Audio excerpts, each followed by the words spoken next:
My name is Ben Daubney and I am Director of Strategic Insights at InMoment. I'm going to talk today a little bit about the understand stage.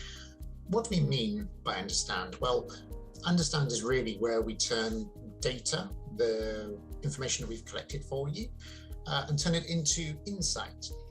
When we're talking to stakeholders and we're talking to the rest of the business, we don't want to just deliver them data. We want to deliver them insights, things that allow them to really understand what customers and maybe employees as well are experiencing, and allow them to develop key actions, key points of friction, opportunities to improve that experience. So it's going beyond the data and thinking about the real meaning behind that data. It's really important to consider this stage because finding the why behind a broken process or journey is really what matters. It really helps to differentiate a particular organization and bring them above their competitors. It creates healthy connections with customers and make sure that they are as satisfied and as content as they can be.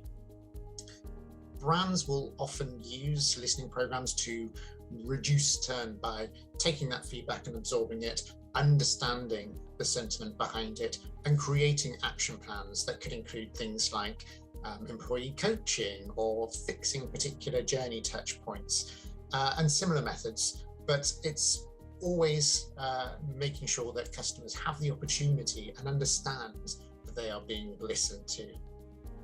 Really listening to current customers helps you to understand whether or not they're happy just at a fundamental level, and determines what the appropriate level of action to take is at any given point. You can go deeper, of course, and it really can help you to delve into the data and understand whether a particular experience that someone is talking about is the one that risks ending their long-term relationship with an organization. Are they talking about something that's relatively trivial, that they're maybe slightly dissatisfied with? Or are there particular triggers, particular problems, particular journeys that they experience that endanger them and make you think that we're potentially at risk of losing this customer longer term? So what is it worth bearing in mind when we're thinking about the understand stage? What is it that you should be asking yourself? Well, fundamentally, it comes down to what the business really needs to know. Are there some particular journeys which are changing, which we know are potentially unexamined, potentially out of date? It's useful to have some hypotheses that you want to test, and framing it in terms of problems to solve or moments to celebrate. Sometimes digging out the bad news can be really detrimental, and that needs to be tempered somewhat by some of the good experiences which customers go through as well.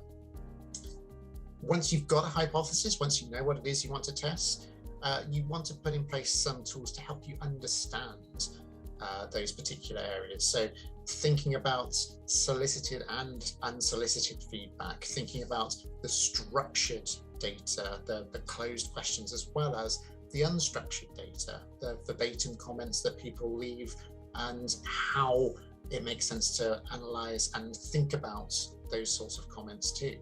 So not only thinking about the business problems that you're talking about, thinking about what hypotheses and presumptions that you have, and then going that one step further and saying, what bodies of data are available to help us to understand this in a little bit of depth? There are, of course, some challenges and barriers to overcome when we're going through this particular process. So the real key one for us certainly is thinking about integration, thinking about analytics, thinking about business intelligence. It's saying that there are these disparate data sources and trying to bring them all together in one place, try to link things together.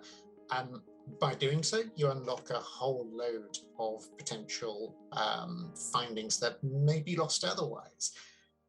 You can start to bring together not only the customer experience, their responses to a particular survey, but also things like how frequently they visit a particular store. You can use store data to look at maybe average basket value or average sale price or that sort of thing, and bring these data sources together to help understand. The one real thing behind this is that context is everything. Asking a particular customer to complete a survey gives us that response in the moment, but supplementing that with greater bodies of data helps to give greater context. There's always the risk that if you interpret data the wrong way, just in isolation, you don't consider the greater context, you don't consider why somebody is leaving that feedback in the first place. Opportunities are missed, and potentially the wrong sort of decision can be made as a result. So top 3 tips for understanding customers and employees as well when we're thinking about this particular part of the journey.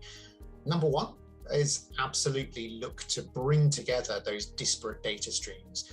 Think about the advanced analytics options that you have available and may be available elsewhere as well. And as much as possible, think about behavioural science experts and other individuals that you can bring into that experience to help you to identify where and how to act. And as much as possible, also think about what the likely impact of those changes might be, of those actions that you take. How much is it going to actually turn the dial, to move things along, to improve the experience of both customers and employees? Number 2 is to think about who it is that you are delivering the insights to, making sure that they are tailored for that particular audience. What are their priorities? What are their main triggers and the things that they are going to be really interested in? Making sure that that insight is relevant to them is going to make sure that it lands a lot better. And number 3 is to predict what customers may do or may want in the future, some sort of predictive analytics. Not only thinking about the sort of responses they're giving now, but how has that changed over time? Where are they heading to? What are the trends that you see not only in your data, but elsewhere in the industry? Is there a way to look at what people are saying now and anticipate how that might change things in future? It's entirely possible that these things are likely and can be done. Thank you for your time. I hope that gives you a good idea of what it is that we think about at this particular part in the journey.